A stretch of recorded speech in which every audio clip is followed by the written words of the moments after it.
26ویں آئینی ترمیم کے حق میں ووٹ نہیں دیا، میرے خلاف پروپیگنڈا کیا جا رہا ہے۔ پی ٹی آئی کے رکن قومی اسمبلی زین قریشی کا ویڈیو پیغام، کہا ترمیم کے حق میں ووٹ دینے کا سوچ بھی نہیں سکتا۔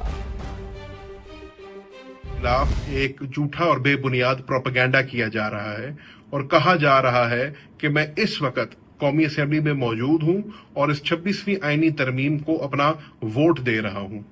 میں اس کی مکمل طور پہ مذمت کرنا چاہتا ہوں، اس کی تردید کرنا چاہتا ہوں اور یقین دلانا چاہتا ہوں اپنے حلقے کی عوام کو، اپنی پی ٹی آئی کی فیملی کو اور اپنے قائدین کو کہ میں کبھی سوچ بھی نہیں سکتا کہ میں اس امینڈمنٹ کو ووٹ دوں گا۔ تحریک انصاف اب عوام کی اسمبلی میں جائے گی۔ اسد قیصر نے احتجاج کو مزید مؤثر بنانے اور منحرف ارکان کے خلاف کارروائی کا اعلان کر دیا۔ بولے امید ہے زین قریشی سے متعلق جو خبریں گردش کر رہی ہیں وہ غلط ہوں گی۔ ہم اپنا احتجاجی تحریک جو ہمارا ہے ہم اس کو مزید مؤثر بنائیں گے۔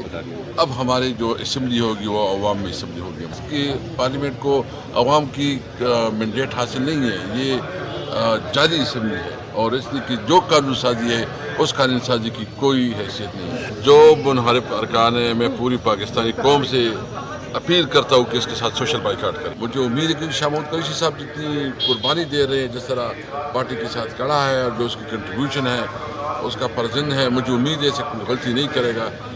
اگر مجھے بس یہ امید رکھتے ہیں کہ یہ انفارمیشن جو گردش کر رہی ہے غلط ہو۔ پارٹی پوری انکوائری کرے گی، جو اس گراؤں نے کیل میں ملوث ہے اس کے خلاف ایکشن۔ پی ٹی آئی رہنما بیرسٹر گوہر کا کہنا ہے کہ ہم نے مولانا فضل الرحمان سمیت کسی کے ساتھ ایک لفظ پر بھی اتفاق نہیں کیا۔ آئینی ترمیم کے مسودے پر خورشید شاہ کے ساتھ بھی دھوکہ ہوا ہے۔ مخصوص سیٹوں کے بغیر پارلیمنٹ ترمیم نہیں کر سکتی۔ قومی اسمبلی میں اظہار خیال کرتے ہوئے پی ٹی آئی چیئرمین نے کہا کہ یہ لوگ ملک قیوم کوڈ بنانے جا رہے ہیں۔ آئینی ترمیم کے بعد عدلیہ کو ہمیشہ کے لیے محکوم بنا دیا جائے گا۔ ترامیم کے پاس ہونے کے بعد عدلیہ کو ہمیشہ کے لیے محکوم بنایا جائے گا۔ یہ کنسٹیٹیوشنل کورٹ نہیں بنانا چاہ رہے جناب اسپیکر، یہ ملک قیوم کورٹ بنانے جا رہے ہیں۔ ہم نے اس آئین پہ مولانا صاحب سمیت حکومت کے ساتھ کسی ایک لفظ پہ بھی اتفاق نہیں کیا۔ یہ ایوان اس کے رولز 156 کے مطابق اس وقت تک آئین میں تبدیلی نہیں کر سکتی جب تک اس میں جو ریزرو سیٹوں کی سیٹیں خالی ہیں وہ پوری نہ ہوئی ہو۔ 65,200 کیسز اس وقت سپریم کورٹ میں پینڈنگ ہے، 148 کیسز کنسٹیٹیوشنل ہے اور 28 کیسز وہ سو موٹو ہے۔ 176 کیس کی آڑ میں یہ کنسٹیٹیوشنل کوڈ بنا رہے ہیں۔ اس میں ہینڈ پک ججز کو یہ اٹھائیں گے، وزیر اعظم پہلی مرتبہ چیف جسٹس کی تعیناتی کرے گا۔ شاہ صاحب خورشید شاہ صاحب مرے تھے، اس کے ساتھ بھی دھوکہ ہوا ہے۔ جس طرح رویت ہلال کمیٹی کو کبھی چاند نظر نہیں آتا، خورشید شاہ کی کمیٹی کو کبھی مسودہ نظر نہیں آتا۔ یہ تو اچھا ہوا مولانا پاپل زید کہ اس نے لیک کروایا۔ حکومت ایک چاکلیٹ کے کوڈٹ کر کے عوام کو زہر دے رہی ہے، عدلیہ کو تقسیم کر رہی ہے، عدلیہ کو محکوم بنا رہی ہے۔ وزیر قانون اعظم نذیر تارڑ نے واضح کر دیا ہے کہ چیف جسٹس قاضی فائز عیسیٰ کی مدت میں توسیع کے حوالے سے پروپیگنڈا کیا گیا۔ موجودہ چیف جسٹس کئی بار کہہ چکے ہیں کہ وہ ایکسٹینشن نہیں چاہتے۔ 26ویں آئینی ترمیم کا بھی اس سے کوئی تعلق نہیں۔